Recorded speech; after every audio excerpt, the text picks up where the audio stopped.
Shall we start? Welcome again to Tales of Bedlam. I'm your host, Micah. And Andrea. And we are here today to give you the second story of Sleeping Beauty.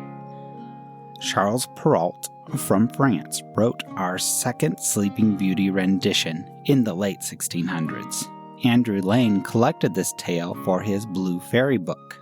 We've updated the story with modern language and sentence structure in order to retain the essence of the original tale while making it easier to understand. So, without further ado, are you ready, dear? I'm so ready. All right, then. Sleeping Beauty in the Woods. The king and queen were so sorry that they had no children, so sad that they could not express it with words. Therefore, they sampled all the waters in the world, made vows to gods, and traveled to holy cities, yet without any results.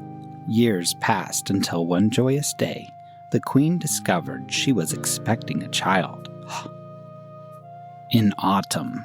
It's kind of odd that they give us the time of year. I'm sorry. She gave birth to a baby girl. The royal family quickly arranged a baptism, inviting every fairy in the kingdom to serve as the princess's godmothers. 7 in total. That's quite a few. According to the custom of the time, each fairy bestowed a special gift upon the princess to ensure that she was blessed with every imaginable virtue. After the ceremony, the company returned to the king's palace. The servants prepared an excellent feast for the fairies. A magnificent seat was ready for each of them, with a spoon, knife, and fork made of pure gold and set with diamonds and rubies. But as they were all sitting at the table, they saw an ancient fairy enter the hall. They had not thought to invite this fairy, because it had been over 50 years since she had been seen outside the tower, and she was believed to be either dead or enchanted. Did nobody think to maybe email her an invitation? Just to check? No? Come on. The king ordered her a seat, but could not furnish her with gold utensils because they had only made 7. The old fairy imagined she had been slighted and muttered threats between her teeth. The youngest fairies who sat nearby overheard her grumbling. "Forget me, have they? I will not be forgotten," grumbled the old fairy. Judging that she might give the little princess some unpleasant gift, the youngest fairy went as soon as they rose from the table and hid behind the curtains, thinking to speak last and repair as much as she could the evil gift the old fairy might intend. Oh, what do you think she intends? I don't know. And these things, it's usually death. Well, that old fairy doesn't seem very happy. No, she's forgotten. not. She's an old turd. Meanwhile, all the fairies began to give their gifts to the princess. The first was to make her the most beautiful person in the world. Of course, because that's the most important thing, right? Second, that she should be intelligent and clever. That should have been the first. The third, that she would have an extraordinary grace in everything she did. The fourth, that she would dance perfectly well. That's useful when you go to an arcade with the dance off. Nice. I wish I had that power. The fifth, that she would sing like a nightingale. And the sixth, that she would play all kinds of instruments to perfection. The old fairy's turn came next. With her head shaking, more from spite than age, she said, "The princess will have her hand pierced with a spindle and die from the wound." Oh my God. The terrible gift made the whole company tremble, and everybody began to cry. At this very instant, the youngest fairy came out from behind the curtains and spoke these words aloud. "Rest assured, my king and queen, that your daughter will not perish from this misfortune. Although I cannot undo what my elder has done, the princess will prick her hand on a spindle, but will not die. Instead, she will fall into a deep sleep that will last for 100 years, and at the end, a prince will arrive to awaken her." She won't die, but she'll be in a coma forever. To avoid the misfortune foretold by the old fairy, the king immediately issued a proclamation under which everybody was forbidden, on pain of death, to spin fiber upon a spindle or to have a spindle in their houses. Wow. I guess for the next 100 years there wasn't a lot of clothing available. Oh, I guess that would have been 100. That would have been...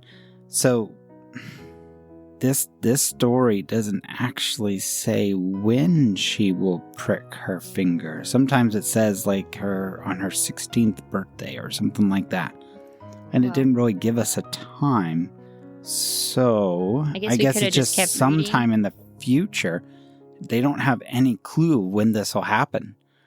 But literally, textiles will be in short demand. Well, it just says when she does it, she'll go to sleep for 100 years. But I guess we could have just kept on reading because it says when she does it. 16 years later. Huh.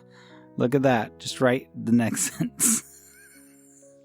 But the fairy doesn't say when she's going to do it, but it just says when she does it. So, yeah. Well, I guess the king and queen have no clue when it'll happen. So they just ban it forever. Yeah. I wonder if they were getting to the point where, like, maybe it won't happen. You know, we've gotten 16 years. Maybe, you know, what that old fairy said won't even happen, won't come true. 16 years later, while the king and queen were away at one of their vacation homes, the young princess amused herself with exploring the palace. As she moved from floor to floor, she discovered a small room at the top of the tower. Inside, an elderly woman sat alone, spinning her spindle.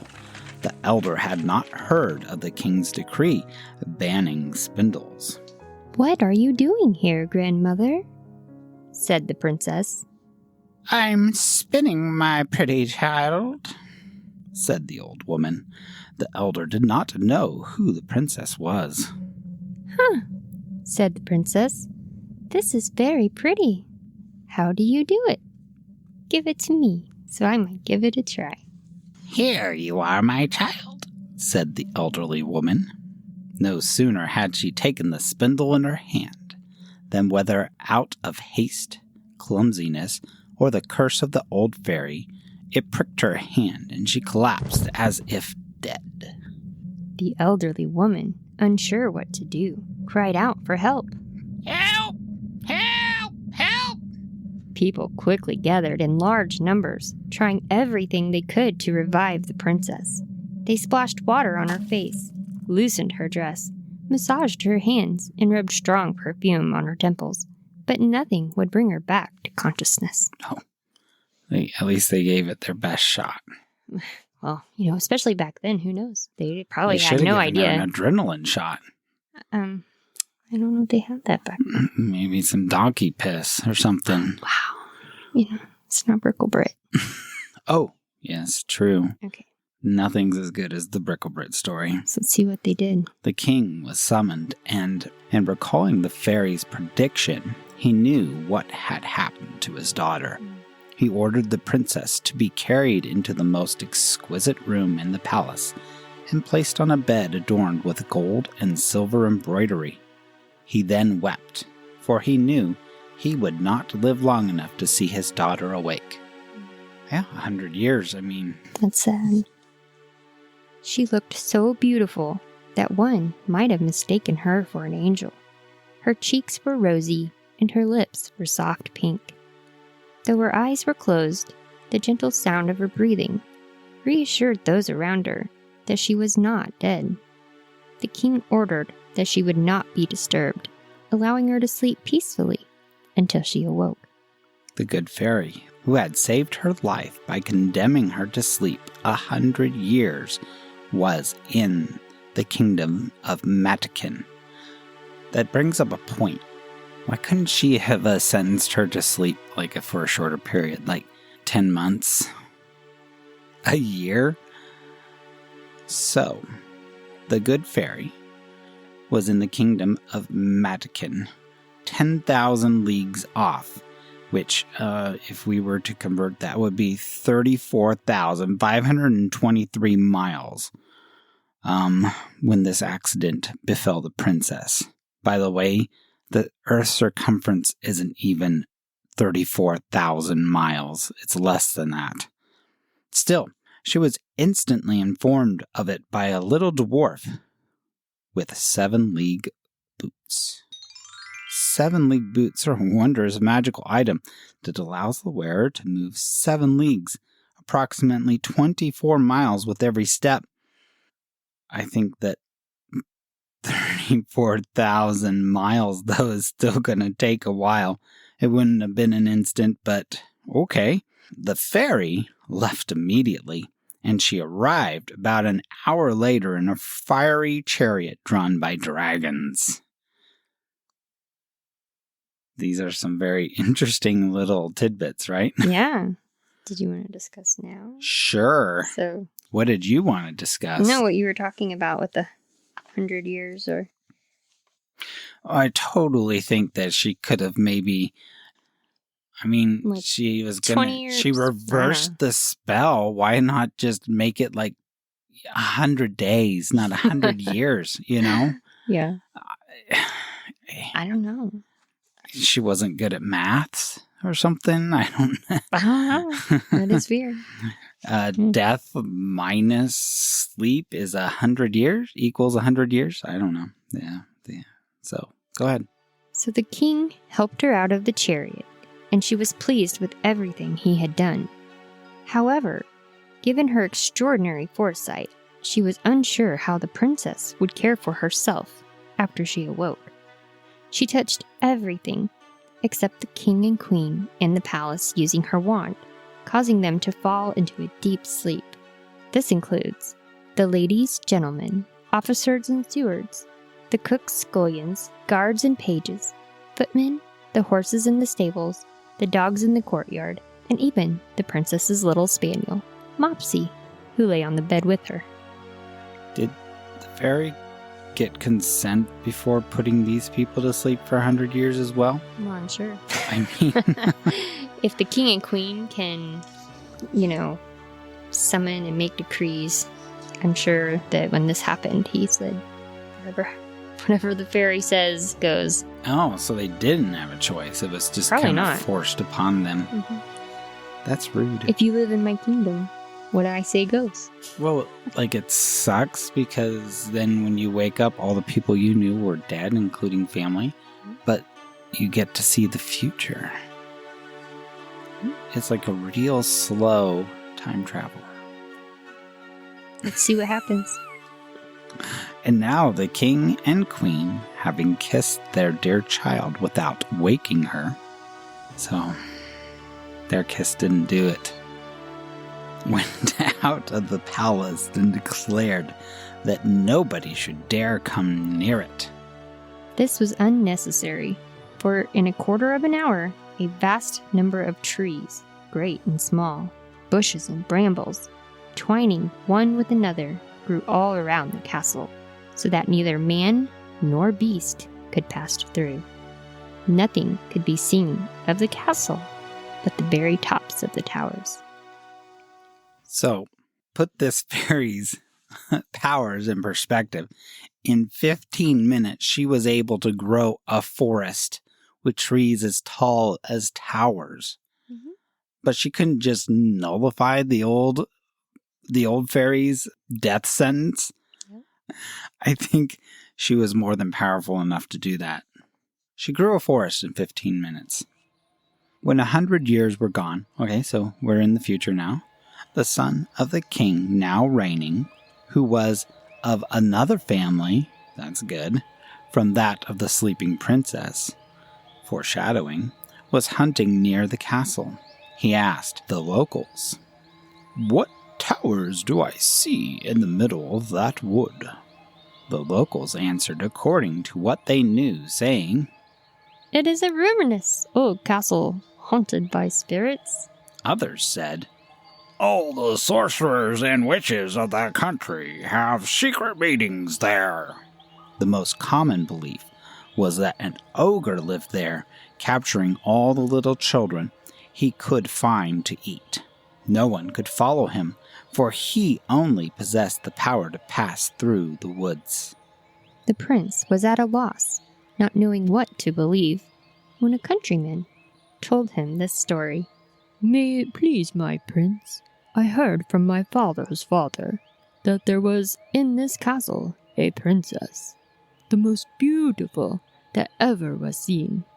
She had been cursed to sleep there 100 years, and would be woken by a prince." The young prince, filled with passion upon hearing these words, immediately believed he could resolve the extraordinary adventure. Driven by love and honor, he decided on the spot to take action. He advanced towards the castle, when all the great trees, bushes, and brambles parted to let him pass. He walked up to the castle and entered through its gates. It surprised him that none of his entourage could follow him, because the trees closed again as soon as he had passed through them. However, he did not turn back. Well, at least the trees moved for him. I mean, it would have been a long... He needed a chainsaw to cut through that woods. So that means that he was the chosen one, right? Or would it have opened for any prince? That's a good question. Since we don't have a record of any other princes trying, I'm going to say that, yeah, any eligible prince who was honorable and had love in his heart to give, and wasn't already married, probably could, according to the spell, but who knows, because we don't have record of anyone trying. Oh, this is not a true story, by the way. He entered a vast outer courtyard, where even the bravest would have been horrified by the scene. An eerie silence prevailed, and death hung over everything. All round were the bodies of men, women, and animals sprawled out. They appeared to be lifeless. However, he could tell by the castle guards' ruby red faces and pimpled noses that they were merely asleep. The remains of wine in their cups made it clear that they had dozed off while drinking. He then crossed a court paved with marble, went up the stairs, and entered the guard chamber.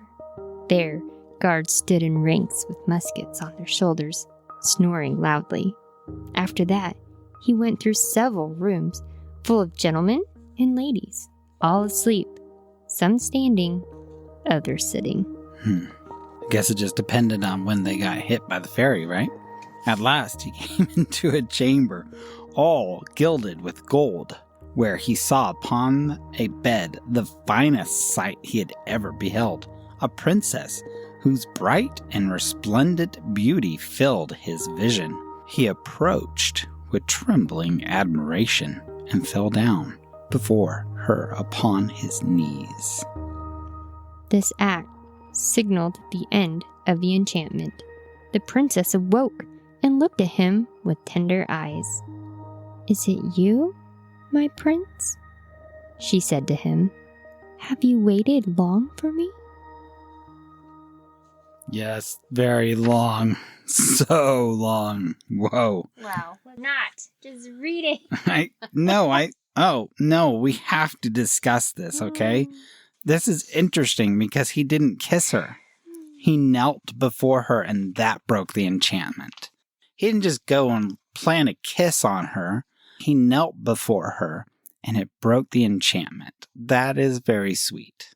Well, it just says a prince will arrive to awaken her. I know. So, Yeah. But in Other stories. In future stories, it's a kiss. Huh. But if you think about it, this young lady has been sleeping in a coma for 100 years, and then some guy just comes along and plants a big old smacker on her lips without asking. Okay. I'm just saying, yes, I get it. You shouldn't go around just smacking and kissing, not smacking. No, you should not smack people. Yeah, don't smack people. That's not good. But you can't just go around kissing young ladies, whether they're enchanted or not. So this is refreshing. I like it. Mm-hmm. So let's go on. Okay.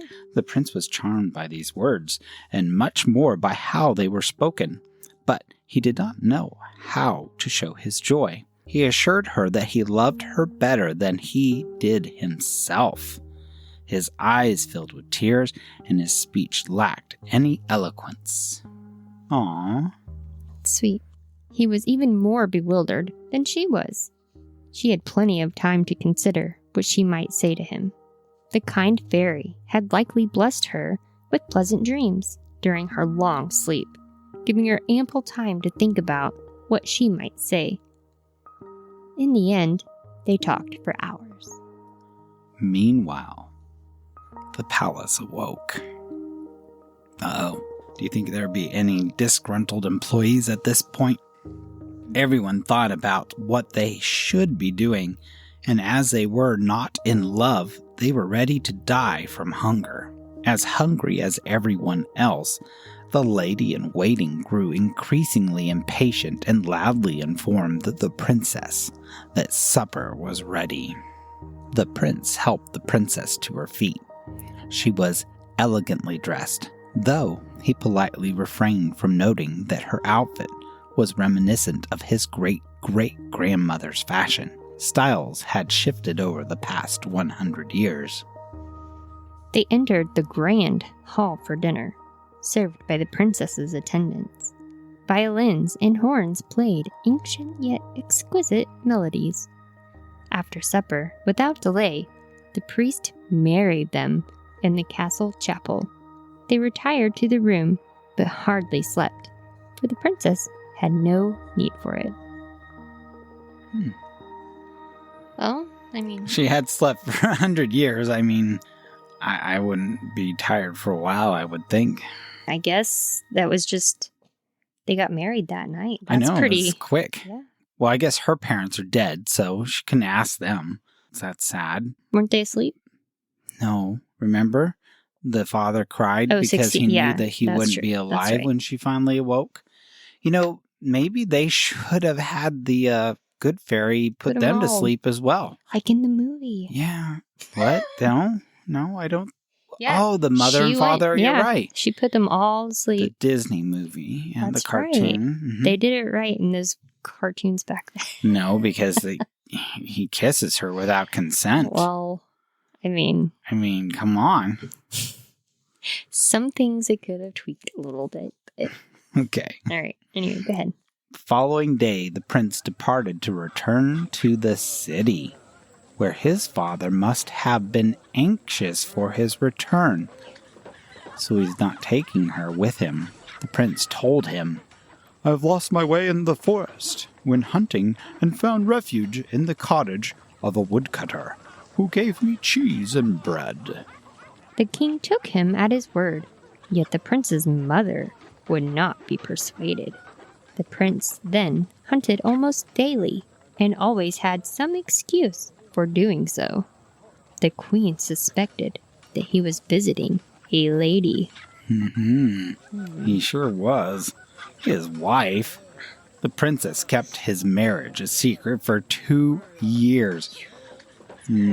That's difficult. A clandestine union that bore 2 children. So, wow. 2 years and 2 children. He hasn't told his parents that he's married and he's got kids. That they're grandparents. My God. The first was a daughter whom they named Morning.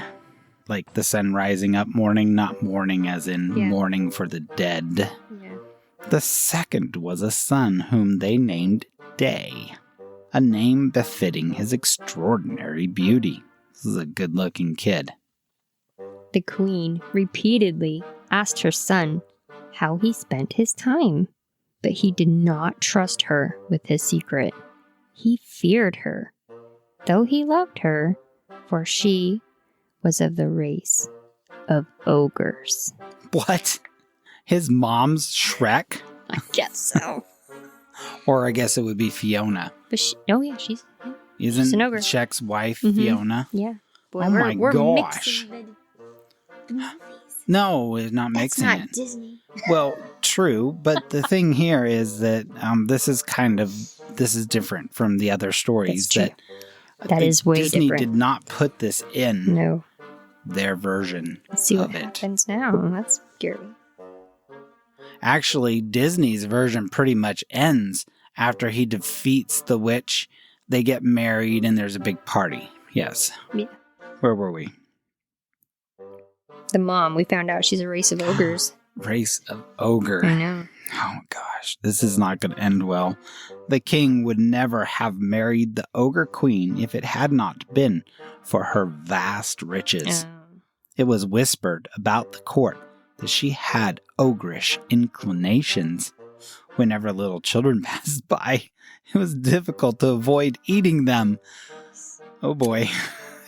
Now suddenly it makes sense why the prince didn't want to tell his mom and dad. Yeah. Because he's probably afraid that she'll eat his children. Yeah. Then the king died, and the prince became lord and master. He then openly declared his marriage. With a grand ceremony, he brought his wife to the palace. They made a magnificent entry into the capital city, and she rode between her two children. Soon after, the new king went to war against a neighboring emperor. He left the kingdom's governing to his mother, the ogre queen.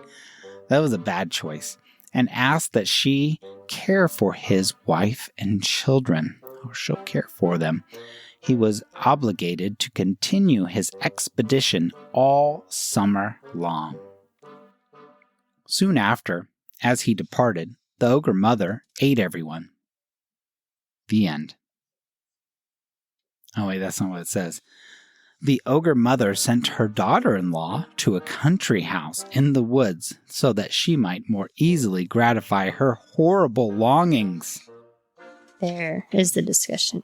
Yes. So, what are her horrible longings? I mean, that we've got morning and day all alone without their mother or father. I mean, did the king have to go to war?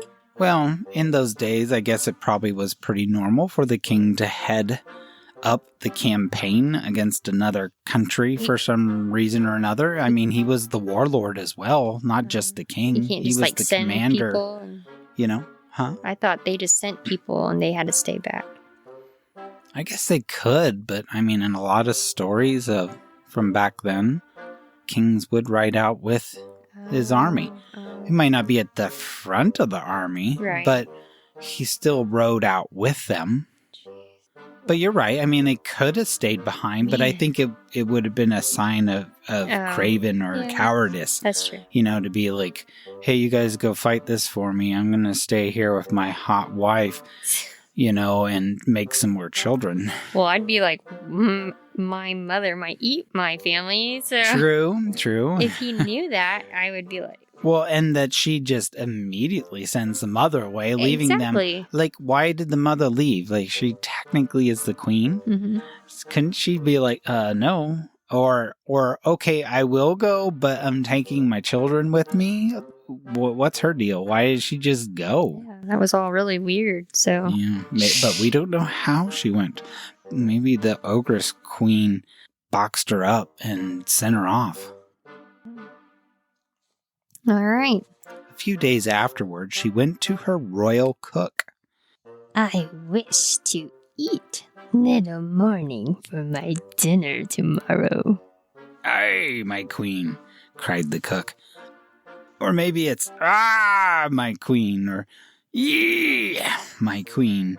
It's literally just, Maybe would that be in like, yes, or maybe, I mean, it looks to me more like he's like, oh my God, really? No!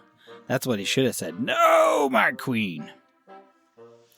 I will have it so, replied the ogre queen. I will eat her with my sauce.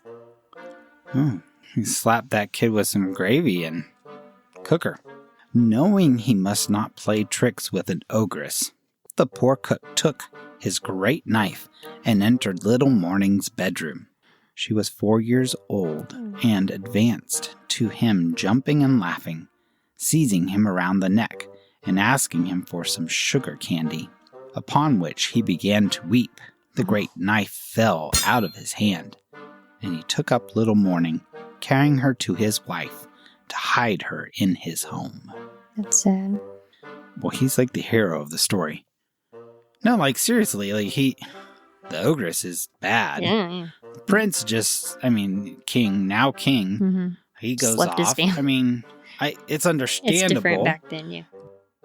Later, he went into the yard, killed a little lamb, and dressed it with such good sauce that his mistress assured him, I have never eaten anything so good in my life. This sauce is to die for. Someone did die for it. 8 days later, the wicked queen told the cook, I will now eat little day for dinner. Is she like maybe thinking like when the king does come home? How's she gonna explain that? Well, he knew she was an ogre who ate children, so... I know, but like, hey, son, I'm glad you're home. And he's like, where's my beautiful little children? Oh, about that. I got hungry. So, the cook, he nodded, resolved to cheat her as he had done before. He went to find little Day and saw him with a sword, sparring with a remarkable monkey. The child only 3 years old. So, two things here. He's 3 years old and he's sparring. I mean, most kids start walking at 2? This kid is sword fighting a monkey. And that's the other part of this is like a remarkable monkey. It is remarkable. Mm-hmm.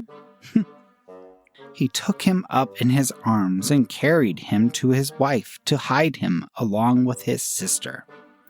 He then cooked a very tender young goat in his place with sauce, which the ogress found to be wonderfully good, saying, You have outdone yourself, cook. What a satisfying meal. All was well for a time, but one evening the wicked ogre queen said to her cook, I will now eat the young queen with the same sauce I had with her children. Sure love this sauce. I wonder if it was like KC barbecue sauce or something. The poor cook had now lost all hope of deceiving her. The young queen had turned 20, not counting the 100 years she had been asleep, and he was at a loss to find a beast in the yard firm enough to trick the ogress. Fearing for his life, he decided to kill the young queen instead. He's going to try to go through with that? With his resolve, he went to her chamber, worked himself into a rage, and entered the young queen's room with a dagger. However, rather than taking her by surprise, he had a change of heart and respectfully informed the young queen of the orders he had received from the ogre queen. Do it, said she, stretching out her neck. Execute your orders, and then I shall see my poor children, who I love so much. For she thought them dead ever since they had been taken away without her knowledge. No, madam, I will not kill you. You will see your children again, but you must go home with me, where I have hidden them.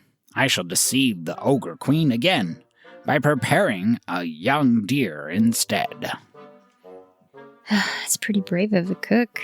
I mean, he's the hero. Yeah, he's risked a lot.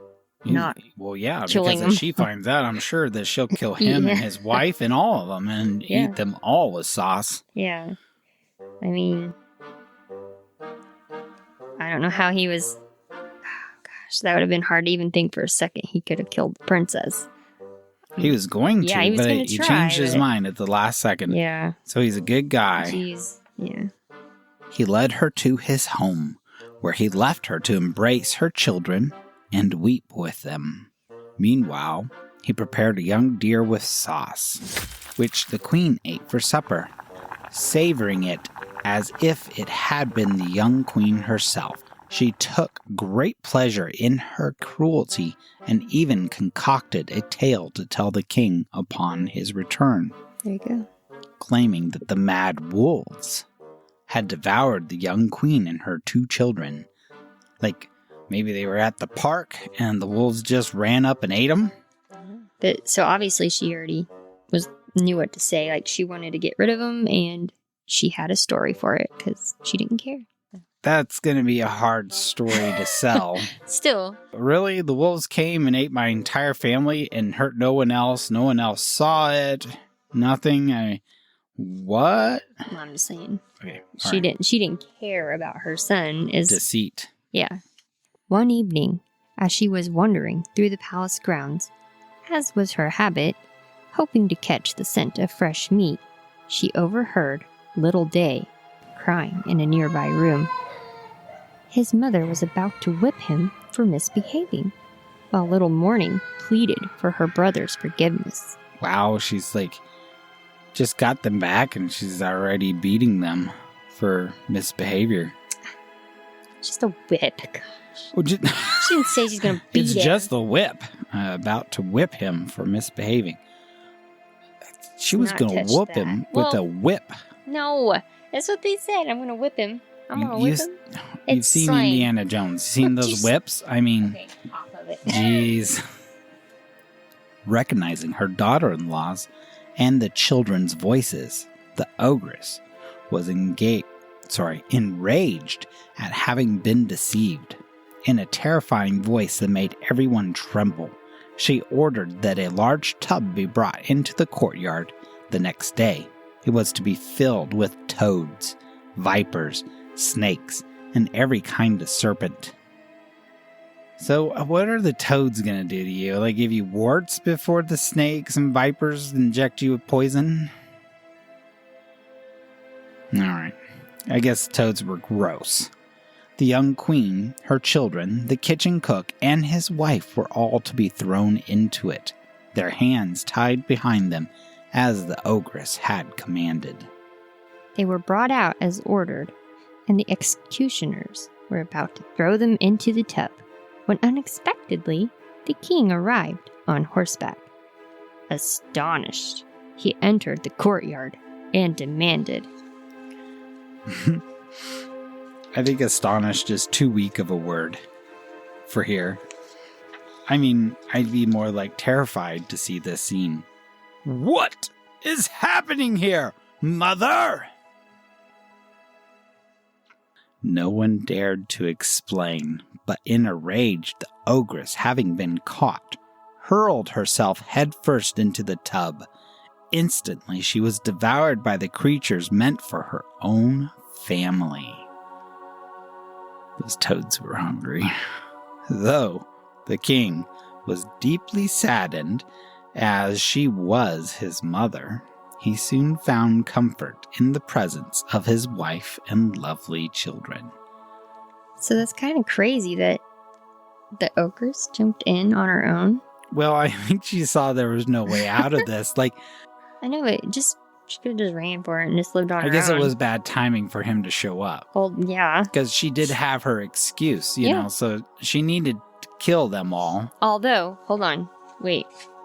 She had her excuse for the wife and the children got eaten by wolves. But she was now going to kill the cook and his family. Wife, yeah. They were on a picnic, and they brought their chef with them. And his family. And his family. And the wolves just happened by and were like, this looks delicious. Let's eat all of them up. That's why It's very plausible. I think she could have gotten away with it, but she just didn't kill him quick enough. I don't think so. I think that's why she's like, well, I'm done. And she jumped in. I think she could have ran. Exactly. She had no other options. She could have found more ogres out in the woods. Well, run away? Yeah. Sure, but he might have hunted her down. Oh, that's true. This true. is a pretty big offense. Yeah, I didn't think of that. And it's sad. It is sad. Because she has urges, and she couldn't control them. And so she had to eat children. And it's sad because the only way out she could see was to she should have got feed help. herself to the toads. It's like getting a veggie burger. It's like meat, but it's not meat. No. So I don't. You could have got something that was like So she got an Impossible Burger from Burger King. See, and, exactly.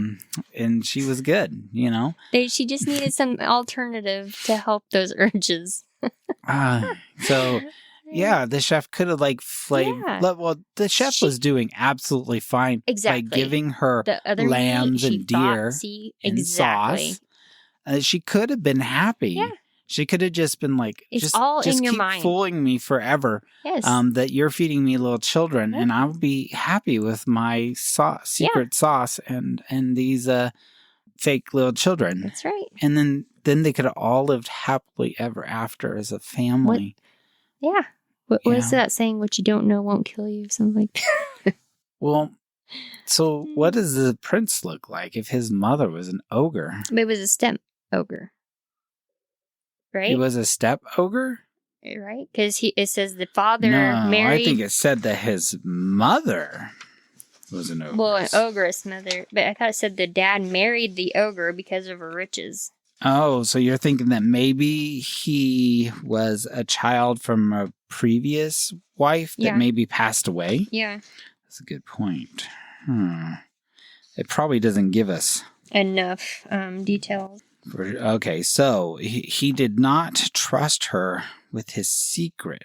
The queen repeatedly asked her son, it doesn't say anywhere here that she was a stepmother. It just says she's an ogre queen and an ogre mother. So this dude either took totally after his father, or he is a interracial child. It just says the cancy. Like a cross between Johnny Depp and Shrek. This is a mite bit better than our previous one, where the king did awful things to the young princess before she even woke. So it did get better, but there was still this weird twist of the ogress mother. At least she just, did it herself, I guess. I don't know. Yeah, it would have been really hard for maybe the son. He seemed like he loved his mom. Yeah, and he says it. He left her in charge and everything. Yeah. But he also was a little worried about her, remember? Because he didn't want to bring his wife around for 2 years and children. Until he was in charge, and then he thought she would listen to him. Maybe. But it didn't end badly because they lived. Yep. And they live happily ever after. Yep. It says there he found comfort in the presence of his wife and lovely children. Yeah. Just like I find comfort with you every day. And I find comfort with you. Yep. And we do most days with our child, even though she's a teenager. Yikes, I know. So,